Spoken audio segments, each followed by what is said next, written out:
இயேசு கிறிஸ்துவுக்கே மகிமை உண்டாவதாக. எப்பொழுது அவருடைய நாமத்தை மகிமைப்படுத்தும்படியாக ஒரு சிறிய பாடலை பாடி ஒரு சிறிய ஜெபத்தை செய்து என்னுடைய சாட்சியை உங்களோடு பகிர்ந்து கொள்ள தேவன் கிருபை செய்வாராக.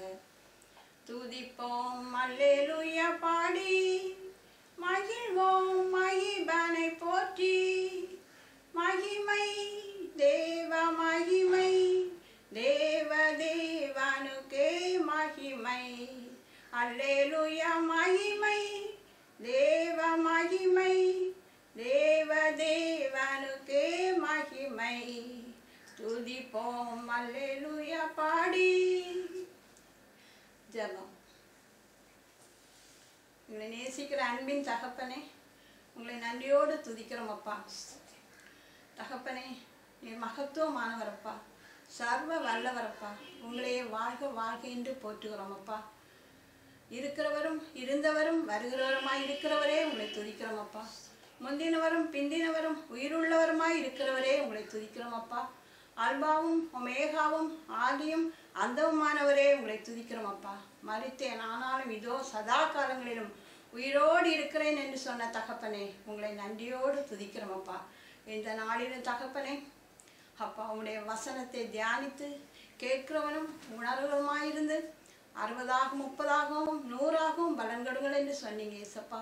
உம்முடைய வார்த்தையை தியானிக்கும்படியாக இந்த நேரத்தை கொடுத்த கிருபைக்காக உம்மை நன்றியோடு துதிக்கிறோம். உங்களுக்கே துதி புகழ் கனம் எல்லாவற்றையும் செலுத்துகிறோம். இயேசுவின் மூலம் ஜெபங்களும் பிதாவே.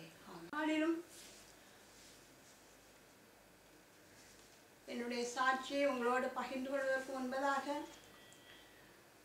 ஏசப்பா கொடுத்த ஒரு வசனத்தை உங்கள் முன்னாலே வைக்க விரும்புகிறேன். ஏசாயா எழுதின தீர்க்கதரிசியின் புஸ்தகம் 48ஆம் அதிகாரம் 10ஆம் வசனம். ஏசாயா 48ஆம் அதிகாரம் 10ஆம் வசனம். இதோ உன்னை புடமிட்டேன், ஆனாலும் வெள்ளியைப் போலல்ல, உபத்திரவத்தின் குகையிலே உன்னை தெரிந்து கொண்டேன். இதோ உன்னை புடமிட்டேன், ஆனாலும் வெள்ளியைப் போலல்ல, உபத்திரத்தின் குகையிலே உன்னை தெரிந்து கொண்டேன். முதலாவதாக இந்த ஊழியத்தை செய்யும்படியாக எனக்கு வாய்ப்பை கொடுத்த அருமையான சகோதரர்களுக்காக நன்றி சொல்லுகிறேன். என்னுடைய பெயர் புஷ்பாபாய், என் கணவன் பெயர் எட்வின் ஜெயராஜ். இருவரும் ஆசிரியர் பணி செய்தவர்கள். எனக்கு ஒரு ஆண்மகனும், ஆண்மகனுக்கு 2 பேரப்பிள்ளைகள், பெண்மகளுக்கும் 2 பேரப்பிள்ளைகள். கர்த்தர் ஜீவன் சுகம் பலன் தந்து ஆசீர்வதித்து வைத்திருக்கிறார். என்னுடைய சாட்சியை இந்த வசனத்தின் மூலமாக உங்களோடு பகிர்ந்து கொள்கிறேன். உபத்திரவத்தின் குகையிலே உன்னை தெரிந்து கொண்டேன் என்று சொன்ன தகப்பன் என்னையும் இந்த உலகத்திலே உபத்திரவத்தின் குகையிலே தான் மகளே என்று அழைத்து என்னையும் தெரிந்து கொண்டார். இன்றைக்கு நான் பார்க்கும் பொழுது உலகத்திலே குடும்பங்களிலானாலும் சரி, கணவனால் மனைவிக்கு உபத்திரவம், மனைவியால் கணவனுக்கு உபத்திரவம், பிள்ளைகளால் உபத்திரவங்கள் மற்றும் அநேக காரியங்களினாலே உபத்திரவங்கள். தேசத்திலே நாளுக்கு நாள் திகைத்து திடுக்கிற சம்பவங்கள் நடக்கிறது. மரணங்கள், விபத்துக்கள், தீவிரவாத செயல்கள், இப்படியாக எந்த நேரத்தில் என்ன நடக்கும் என்று தெரியாதபடி சம்பவங்கள் நடந்து உபத்திரவத்து மத்தியிலே தேசமே இருக்கிறதை நாம் அறிந்து கொள்கிறோம். இந்த உபத்திரவங்களை தாங்கிக் கொள்வதற்கு நம்முடைய சுயபலத்தால் முடியாது, சோர்ந்து போகிறவர்களாக காணப்படுகிறோம்.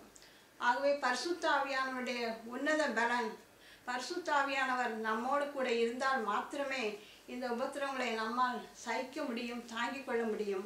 1 பேதுரு 1:7 சொல்லப்படுகிறது, அழிந்து போகிற பொன் அக்கினியினாலே சோதிக்கப்படும், அதை பார்க்கலாம் அதிக விலையேறப்பெற்றதாயிருக்கிற உங்கள் விசுவாசம் சோதிக்கப்பட்டு இயேசு கிறிஸ்து வெளிப்படும் போது உங்களுக்கு புகழ்ச்சியும் கனமும் மகிமையும் உண்டாக காணப்படும். உங்கள் விசுவாசம் அதிக விலையேறப்பெற்றதாயிருக்கிற உங்கள் விசுவாசம் சோதிக்கப்பட்டு என்று சொல்லப்படுகிறது. இந்த கடைசி நாட்களிலே நம்முடைய விசுவாசம் அதிகமாக சோதிக்கப்படுகிற ஒரு காலத்துக்குள்ளே நாம் ஜீவிக்கிறோம். இந்த சோதனைகளை நாம் சகிக்க வேண்டுமானால் பரிசுத்த ஆவியானவர் நம்மோடு கூட இருக்க வேண்டும். என்னுடைய அனுபவத்தை எடுத்துக்கொள்ளும் பொழுது என்னுடைய கணவருக்கு ஆஸ்மா வியாதியினால் அதிகமாக கஷ்டப்பட்டார்கள்.